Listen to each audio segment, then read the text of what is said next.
Hello, everybody. Kurt Risch here, and thank you for joining me on One Shepherd. So today we are beginning our reading of the New Testament book of Second Thessalonians with the introduction. A simple phone call could have cleared up some of the problems encountered by believers in the early church. But of course, there were no telephones in the ancient world. Paul had to be personally tracked down wherever he was and given a letter with questions. The apostles then had to dictate his response and have someone hand deliver a letter in return. Because of the distances and slow modes of transportation, this process took weeks or even months. The intervening time span often allowed false beliefs to spread or become ingrained in new churches. Second Thessalonians is an example of such a situation. Paul had to write this letter to correct false ideas about the second coming that had arisen in that church. Paul identifies himself as the author of Second Thessalonians and even calls attention to his own handwriting at the end of the letter. Although many of the early church fathers, including Irenaeus, Tertullian, and Clement of Alexandria, confirm that this letter came from Paul, some modern scholars have questioned the letter's authenticity. Some have asserted that 1 and 2 Thessalonians teach contradictory doctrine out of the second coming. The first letter is said to teach an imminent return of Christ, but the second to include an intervening period of lawlessness before Christ's return.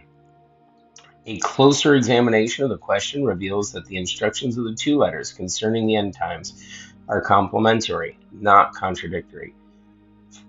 1 Thessalonians emphasizes the suddenness of the Lord's coming to those who are unprepared, while 2 Thessalonians highlights some of the events that will occur before Jesus returns.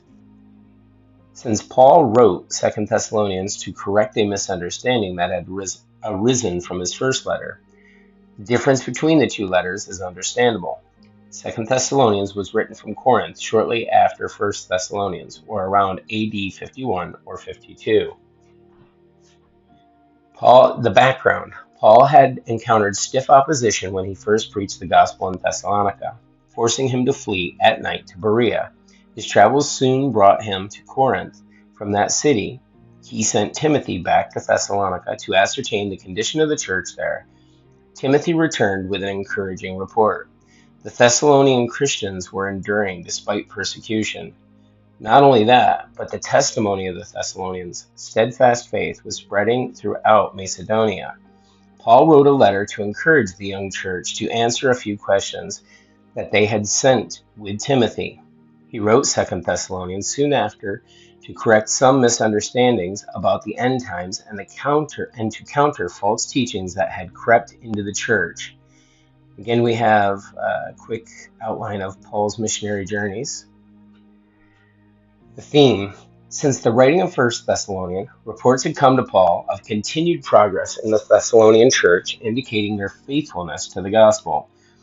However, doctrinal problems had also arisen. False teachers had begun to tell the believers in Thessalonica that the day of the Lord was already at hand. These teachers were misapplying and possibly even twisting Paul's teaching that the day of the Lord would come suddenly. Most likely because of this, some believers had stopped working and were simply waiting for the Lord. Mounting persecution may have fueled these extreme beliefs about the second coming. In 1 Thessalonians, Paul stated emphatically that he had never taught that the day of the Lord had already come.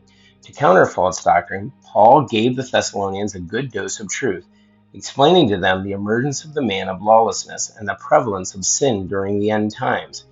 Furthermore, he reminded them that they had been called by God and saved through Christ's work.